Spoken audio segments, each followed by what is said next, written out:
The thermal brand hissed against the carbon fiber weave of her flight suit, and for a second, the smell of scorched polymer was the only thing in the universe. Kaylin didn't scream. She didn't even blink.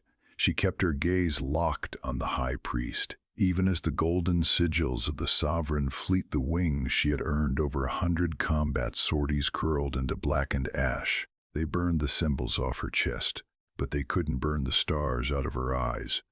They thought they were erasing her. In reality, they were just clearing the slate. The High Tribunal of Othelgard was a place of cold light and long shadows. Kaylin stood at the center of the obsidian floor.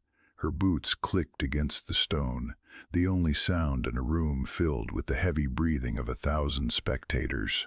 Above her, the holographic bioscans hovered like a death sentence. The data was crimson, pulsing with the finality of a flatline. Hollow. That was the word they used. In a society where the meridian of one's blood determined the height of one's station, Kaylin had become a ghost.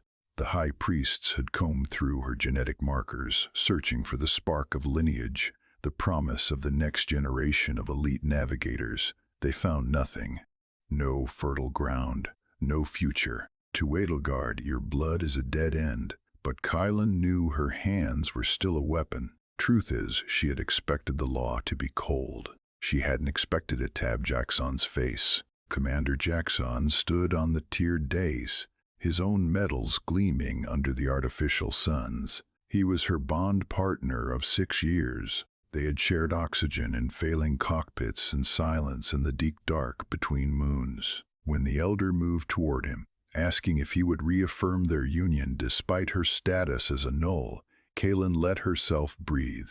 Just once. Jackson didn't look at her. He looked at the floor, then at his own commander's stripes. "I do not," he said. The words were quiet, but in the silence of the tribunal, they carried the weight of a physical blow. "I reject this bond. I reject this female. She has no value to the fleet." The betrayal was a sharp, clinical thing. It wasn't just that he didn't love her, it was that he didn't see her. To him, she was a faulty component in a machine he intended to keep running. Ironically, the man who had promised to watch her 6 had been the one to pull the trigger. According to the sacred mandates, a null was a drain on the planet's finite resources, a waste of air. Kaylin was given 1 solar cycle to vanish into the fringes, specifically the sprawl, a rusted hub of derelicts and outcasts before the execution squads were authorized to reclaim her biomass. She left the hall with her head held high, the scorched patch on her chest still radiating heat against her skin. She walked past the guards she had trained, past the pilots who used to toast her name. No one met her eyes.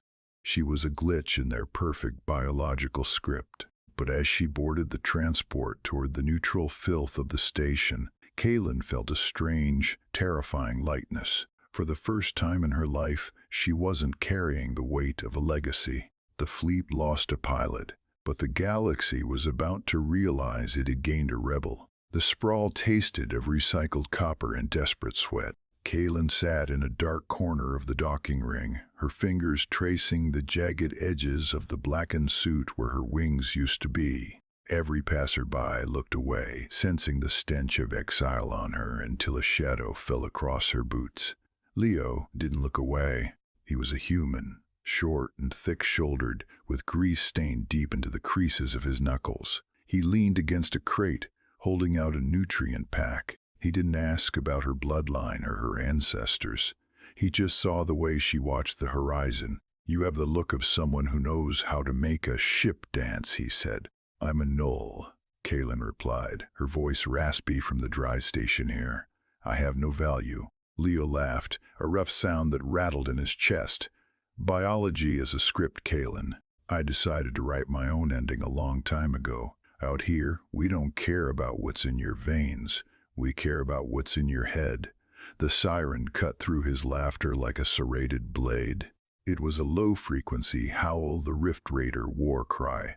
On the monitors above, the sovereign fleet was a distant glint, caught in a feint near the outer moons. The civilian docks were wide open. Screams began to echo through the corridors as the first Raider boarding pods slammed into the hull, the vibration rattling Kaylin's teeth. Leo grabbed her arm. His grip was warm, human, and entirely indifferent to her genetic status. "There's an old interceptor in Bay 4, a sovereign model. They were going to scrap it because the interface is too unstable for their perfect pilots." Kaylin felt the familiar electric hum of adrenaline. "Show me." They ran through the chaos of the bay. The interceptor was a relic, its hull pitted and its systems flickering. But when Kaylin slid into the cockpit, it felt like coming home. The neural link didn't reject her. It didn't ask for a DNA sequence. It only asked for a pilot. Pushing the throttles forward, she punched through the magnetic shield and into the cold vacuum. The Raider flagship was a jagged mountain of iron, looming over the station's fragile life domes. Kaylin didn't think about the High Tribunal. She didn't think about Jackson. She only thought about the movement. She dived, the G-force pressing her into the seat until her vision blurred at the edges. The Raiders fired, lances of red light missing her by centimeters. Kaylin executed a high-risk atmospheric skip, using the station's own gravity to whip her around the flagship's stern. She saw the exhaust bent, a tiny, glowing needle eye. "I am more than my blood," she whispered. The torpedoes left her wings in a blur of white light.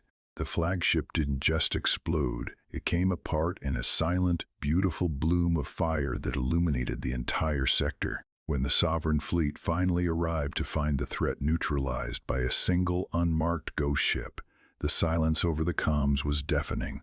Kaylin landed back at the sprawl to find a delegation waiting. Even Jackson was there, standing behind a high priest who looked smaller somehow in the wake of the fire. The priest stepped forward, holding a shimmering scroll. "A mercy pardon, Kaylin. Your service, it is proven you are not entirely without utility. You may return. Your sigils will be restored." Kaylin looked at the scroll.